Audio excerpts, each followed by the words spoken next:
제가 동부 예배당에 있을 때 새벽 기도를 마치고 이 창세 요리에 대해서 알게 되고서 굉장히 많은 행복함을 누리면서 막 이제 기도했던 그때가 요즘 생각이 납니다.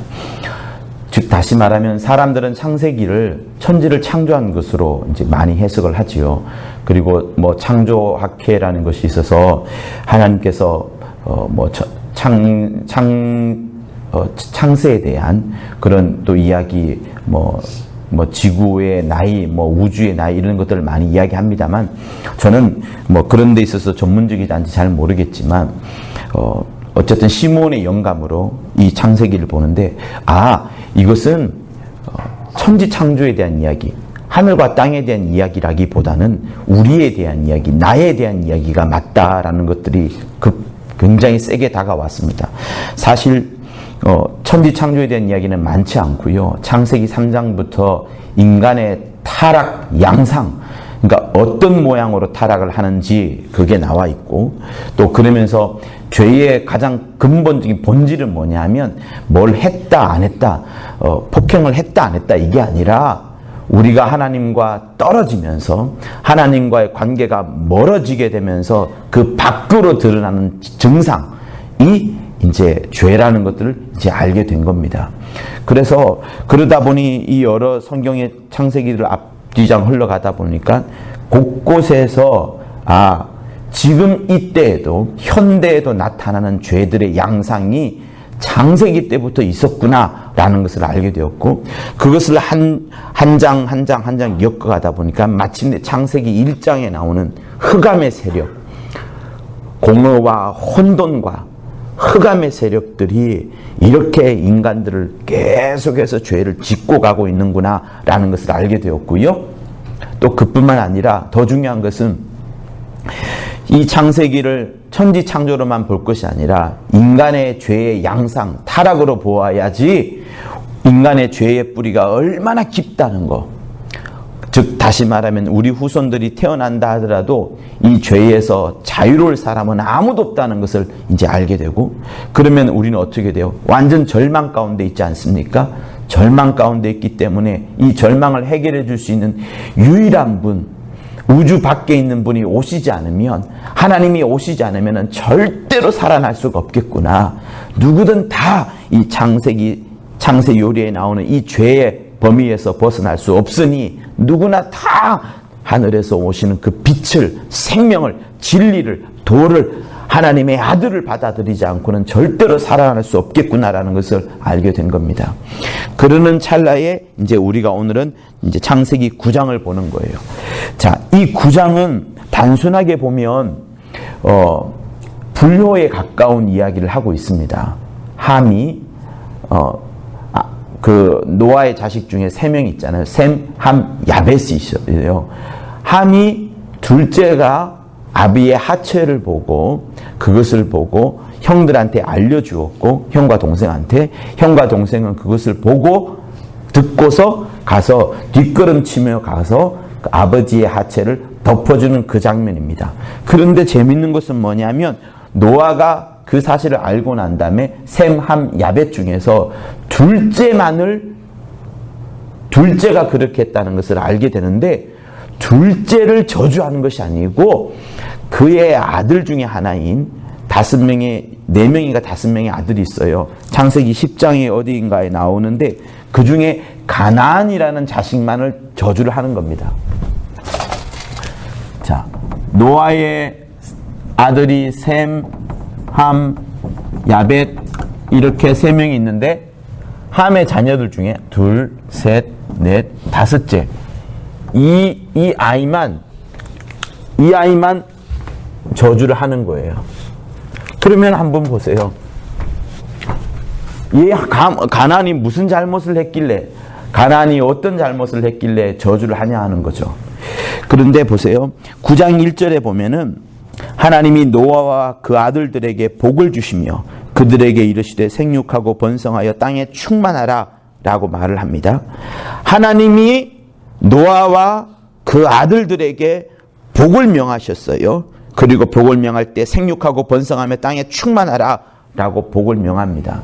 창세기와 똑같은 창세기 1장과 2장에 나오는 복을 명하는 것과 똑같이 나오는 거예요. 지금 노아의 홍수가 끝난 다음에 살아있는 사람들은 누군가 하면 노아의 가족들만 살아있어요. 그리고 그 중에서 가장 하나님의 말씀을 받은 자, 하나님의 말씀을 가장 잘 알고 있는 사람은 노아입니다. 노아는 하나님으로부터 명령을 받았고 그 복이 뭔가를 들었고 그 아버지의 아버지의 아버지로부터 흘러나오는 창세기에 나오는 여러 복이 얼마나 중요한 것을 알고 있습니다.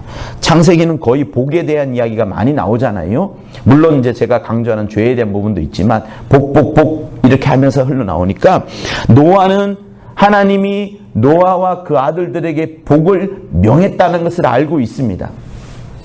노아와 그 아들들에게 하나님께서 복을 명했다는 것을 알고 있어요. 그렇기 때문에 노아는 술에서 깬 다음에 자기의 하체를 이야기를 하고 자기의 하체를 떠벌렸던 함을 저주할 수가 없는 겁니다.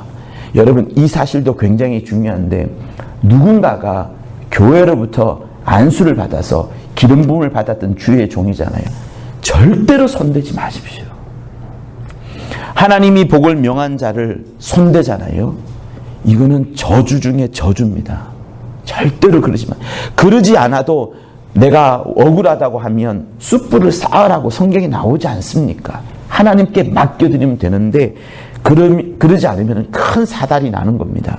그래서 복에 대해서 누구보다도 잘 알고 있는 노아가, 유일하게 남아있는 노아 가족 중에 가장 잘 아는 노아는 자기의 하체를 사람들한테 이야기를 하고 어쨌든 죄를 지었던 이 함에 대해서 꾸지람하지 않습니다.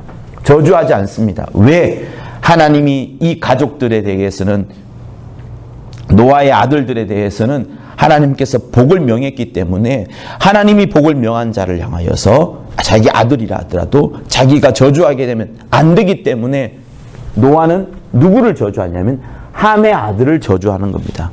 함에 다섯 아들이 있는데 왜 하필이면 가나안이냐라고 생각해 볼 수 있어요. 의문을 가질 수 있습니다. 근데 성경은 그거에 대해서 말하지 않아요. 그래서 고민을 좀 해봤습니다. 성경을 잘 찾아보면 이상하게도 함의 다섯 아들 중에 가나안이라는 단어가 많이 나옵니다. 여러분들 다 잘 알다시피 가나안 족속 있죠. 이스라엘이 출애굽한 다음에 광야에서 들어가는 땅이 가나안 땅입니다. 그 땅에는 온갖 우상들이 있고 온갖 풍요롭긴 하지만 온갖 잡신들이 있고요. 또 그 안엔 사술이 들끓고 악행이 막 넘치더라고 합니다. 여러분들이 잘 아시는 소돔과 고모라, 그 소돔과 고모라가 대표적인 가나안 땅입니다. 소돔과 고모라. 그리고 이 가나안 땅에는, 가나안이라는 것을 성경을 잘 찾아보면 레위기와 출애굽기와 곳곳에 뭐가 나오냐면 이 가나안 족속이 있는 곳에는 항상 더러운 죄들이 많습니다. 특별히 여러분 동성애 있죠. 동성애랑 관련한 단어는 전부 어디서 나오느냐 하면 가나안 땅에서 나옵니다. 최초의 인류의 동성애의 시작이 어디냐? 가나안, 곧 소돔과 고모라라고 역사학자들은 밝히고 있어요. 아니나 다를까 동성애자를 말할 때 소도마이트라 그래가 소돔이라는 지역을 갖고 여러분 동성애라는 단어를 씁니다. 그러니 여기서 한번 유추해 볼 수 있는 것은 뭐냐면 노아가 가나안을 저주를 했어요. 그러면 우리는 이렇게 생각할 수 있습니다. 가나안이 적어도 확실한 건 아니지만 가나안이 어떤 자였구나 라는 것을 대충은 알 수 있어요. 왜? 그 후손들이 했던 행태를 보면, 가나안 족속들이 일으켰던 짓들을 보면 성경에 여러분 한번 찾아보세요. 가나안이라는 단어만 찾아보면 그 앞뒤 구절에 정말 더러운 죄는, 인류의 최악의 죄들은 다 여기서 나옵니다. 대표적인 게 동성애예요. 그리고 그렇게 나오게 되고, 그러니까 우리는 여기서 뭐라 할 수 있냐 그러면 노아가 셈, 함, 야벳은 저주할 수가 없어요. 왜? 하나님이 복을 명하신 자이기 때문에. 하나님이 복을 명하신 자를 저주하는 것은 자기에게도 저주가 됩니다. 그래서 기름 부음 받은 자에게 함부로 말하지 말라 말하는 말이 그 말인 거고, 그러다 보니 노아는 함이 아닌 가나안을 저주를 했던 겁니다. 그래서 제 생각에는 아마 이 가나안이 먼저 보고서 함에게 일러주었고 함이 또 보고서 아마 셈과 야벳에게 일러주지 않았느냐라고도 생각을 하지만 어쨌든 가나안에게는 무엇이 있느냐, 이 마음속에 우리가 이제 이후에 보게 되겠지만 또 함 속에도 또 뭔가가 또 있게 됩니다. 그래서 더 한 번 더 성경을 자세히 한번 보면은 재미있는 단어가 나와요. 뭐 여러분들은 쉽게 넘어칠 수 있지만 저는 골똘히 보았던 것들이 뭐냐면 가나안의 아비 함이 22절에요. 그 아비의 하체를 보고 밖으로 나가서 두 형제에게 고하매 이렇게 나옵니다. 그리고 셈과 야벳도 보기는 봤지만 뒷걸음쳐서 들어가서 보는 거예요. 그래서 이 보다라는 단어를 히브리 성경으로 원어로 한번 찾아보니까 뭐가 나오냐면 라라는 동사가 나와요. 제가 또 여기다 쓰면 좀 여러분 너무 전문적인 될 것 같아 그런데 히브리어로 라라는 동사가 나옵니다. 라라는 동사가 뭐냐 하면 똑같이 보는 거예요. 보기는 보는데 제가 여러분들을 지금 볼 때 유심히 바라보지 않습니다. 눈동자의 색깔이 뭔지, 졸고 있는지 자고 있는지 보지 않습니다. 화장했는지 아닌지 안 봅니다. 제가 지금 보는 것은 멍하니 이제 보면서 보는 거죠. 그런데 예를 들면 우리가 동전을, 자동차 열쇠를 소파 밑에 들어가 버렸어요. 그럼 어떻게 돼요? 허리를 구부리고 작대기를 집어넣어서 막 이렇게 끄집어냅니다. 그뿐만 아니죠. 불빛을 켜가지고 잘 있나 없나 보고 그것도 안 되면 소파를 드러내잖아요. 그때에 보는 유심히 보는 동작, 유심히 골똘히 보는 동작이 라 동사예요. 그러니 이 함은 아비의 하체를 어떻게 봤는지 생각 한번 해보세요. 아버지의 하체를 그냥 쓱 본 게 아니고 보통 사람 같으면 보지도 않을 것인데 셈과 야벳처럼 할 것인데 이 함은 골똘히 보는 겁니다. 근데 여러분 한번 생각해 보세요. 어떤 사물을 골똘히 바라보게 되면 온갖 생각이 다 일어납니다. 온갖 상상이 다 일어나게 되죠. 그리고 나중에 그것을 보지 않더라도 그 상상이 또다시 이끌게 되고 그 또다시 나를 이끄는 것을 보고 또다시 그것을 보게 됩니다. 그러니 함이 했던 최고의 행동은 뭐냐면, 참이 했던 행동, 가장 대표적인 행동은 뭐냐면 아버지의 하체를 골똘히 유심히 온갖 상상을 다 하면서 이상한 생각을 다 하면서 본 거예요. 그러다 보니 그것을 그대로 말하면 되는데 아마 셈과 함에게도 야벳에게도 그냥 말한 것이 아니라 본 것만 말한 것이 아니라 상상을 더하고 자기의 욕심을 더하고 자기의 속에 있던 마음속에 있던 그 죄악의 여러 가지 더미들을 더해가지고 말했을 것이다 라고 저는 생각을 하는 거예요. 그랬던 거고요. 그러다 보니 함에게는 여러분 아버지에 대한 생각보다는 아버지가 저질렀을지도 모르는, 사실은 단순히 하체 본 것밖에 되지 않습니다. 그런데 거기에 이상한 생각들을 다 하는 거예요. 그러다 보니 함에게 있는 이 생각, 함에게 있는 이 악한 생각들이 가나안에게도 넘어간 거고요. 가나안에게서 최초로 시작하는 동성애가 역시 나오는 것 역시도 여기서 시작하지 않았나라고 저의 생각을 하는 겁니다. 다시 말하면 여러분, 우리가 신앙생활할 때에 다른 사람의 약점에 대해서, 다른 사람의 죄에 대해서 깊이 알려야 하잖아요. 그거 심각한 문제가 생길 수 있습니다. 우리는 이 교회 사태를 만나면서 능히 알고 있어요. 엑스파일이 처음에 쫙 나왔을 때에 여러분 몇 줄밖에 되지 않았습니다. 근데 그것이 계속해서 늘어났어요. 주 모모 씨의 편지를 통해서 점점점 늘어났습니다. 편지가 오물수록 늘어났어요. 그러니 한 가지의 사실을 받지 안 받든 모르겠지만 이 사람이 그걸 점점점 늘어나는 거예요. 소설을 쓰고 자기의 욕심, 그러니까 여자가 쓰는데 그 여자가 더 많은 생각을 여기에 담고서 계속해서 불려나는 거예요. 함이 했던 짓과 똑같습니다. 그래서 우리는 사실은 신앙생활을 뭘 해야 되냐면 어떤 누군가의 약점을 보고 치부를 보고 하체를 봤다 할지라도 그것에 대해서 빨리 잊어버려야 되는 것이고요. 말해서는 더욱더 안 되는 것이고요. 다시 말하면은 하나님께서 하지 말라고 하면은 아예 그것은 쳐다보지 않는 것도 맞습니다. 그런데 재밌는 것은 뭐냐면 이 함이 아비의 하치를 보았던 이 라 동사가 여기만 등장하는 게 아니었어요. 그리고 나서 제가 얼마나 기도를 했는지 모릅니다. 어디에 등장하느냐? 창세기 3장에 등장해요. 창세기 1장과 2장에는 등장하지 않는데 창세기 3장에 등장하는데 어디에 등장하냐면 하와가 선악과를 바라보았을 때 그 바라보는 눈동자가 라 동사였어요. 그러니 여러분 평소에는 선악과를 보지도 않았습니다. 하나님의 말씀만을 듣기만을 하고 하나님의 말씀만을 생각하고 동산의 여러 실과들을 그냥 먹기만 했었죠. 근데 뱀이 일러준 그때로부터는 라 동사가 시작을 해가지고 보는 것을 어떻게 보느냐, 소파 밑에 들어가 있는 동전을 찾는 것처럼 어두운 가운데 있는 것을 막 찾아내는 것처럼 안 찾아도 되는 것들을 면밀하게 막 찾아내는 것처럼 아비의 하치를 볼 필요가 뭐 있습니까? 그런데 온갖 생각과 상상을 다 더하면서 자기 마음에 있는 욕심을 다 더하면서 본 것처럼 이 하와 역시도 선악과를 볼 때에 라 동사, 곧 그와 똑같은 동사를 부르면 야 그냥 본 게 아니고 마귀가 그렇게 말하던데 진짜 보니까 정말 맛있겠다. 어떻게 저렇게 색깔이 빨갛지? 정말 저거 먹으면 어떤 맛이 날까? 온갖 상상, 마귀가 했던 모든 말들을 기억하고 다 기억하고 거기에다 막 성경을 막 상고를 하다시피 막 뿌리를 파내다시피 자기에게 각인이 되다시피 자기에게 체질이 되다시피 막 바라보니까 결국은 안 먹을 수 없게 되는 거죠. 거기 라 동사가 등장을 했고요. 또 신기하게도 창세기 6장에도 등장을 합니다. 라 동사가.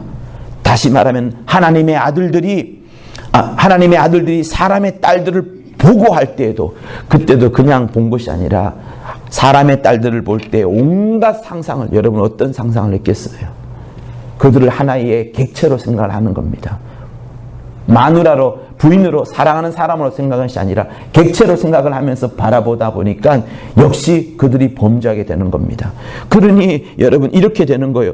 창세기 3장에서부터 이미 라 동사가 시작을 하고 하와가 그런 눈빛으로 선악과를 바라보았던 것처럼 이제 창세기 6장에 와서 네피림이 태어나기 직전에 하나님의 아들들이 똑같은 그런 죄악의 눈으로 바라보고 악하게 되고 그것이 창세기 9장에 나타나서 함의 눈빛이 또한 드러나는 겁니다. 그러다 보면 여러분 어떻게 돼요? 이게 올라갑니다. 6장에도 그랬고 창세기 3장에도 그랬고 하와의 눈빛이 그랬구나 라고 생각할 때 또다시 생각나는 게 뭐예요? 뱀의 눈빛이 생각나는 겁니다. 역시 뱀이 하나님의 보좌를 바라볼 때에 여호와의 천사가 앉아있는 그 자리를 바라볼 때 저 자리 내 거야 라고 하는 그런 눈빛이 있지 않았을까 라고 생각이 드는 거예요. 이렇게 흘러나오는 겁니다. 그래서요 여러분 우리에게 있어서 두 번째, 첫 번째는 복을 받은 자를 저주하지 말 것에 대해서 여러분에게 말씀드린 거고 두 번째는 우리가 다른 사람의 연약한 점을 바라봤을 때, 죄악을 봤을 때 관여할 필요가 없습니다. 우리는 죄에 대해서 바라보고 죄에 대해서 찾고 죄에 대해서 막 들춰내는 이런 짓을 하려는 것이 아니고 우리에게는 뭘 주셨어요?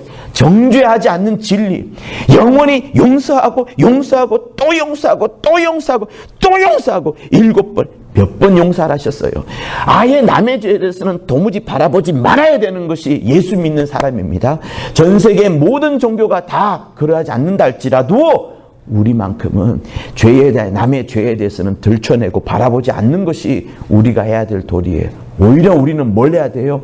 그런 것들을 바라봐야 되는 것이 아니라 하나님의 말씀을, 성경을 상고하듯이 하나님의 복된 소식과 하나님의 찬양하는 그 이야기들을 집중적으로 읽고 집중적으로 바라봐야 되고 집중적으로 쓰고 해야 되는 것이 우리 일이지, 남에 대해서는 생각지 말아야 되는 것이 우리 예수 믿는 사람들이 해야 되는 도리인 겁니다.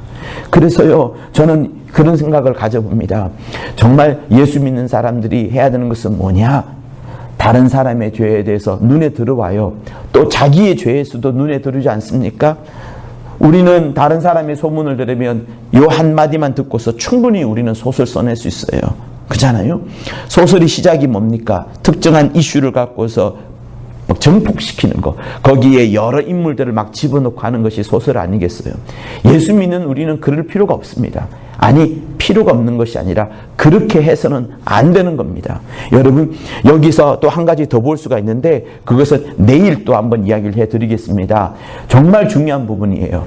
첫 번째, 정말 중요한 부분이 있어요. 그래서 이 창세기 9장에서 우리가 배우고자 하는 창세기 요리는 뭐냐 하면, 단순하게 부모에 대해서 분류하는 그것이 아니라 이 뒤에는 마귀의 괴계가 들어가 있고요.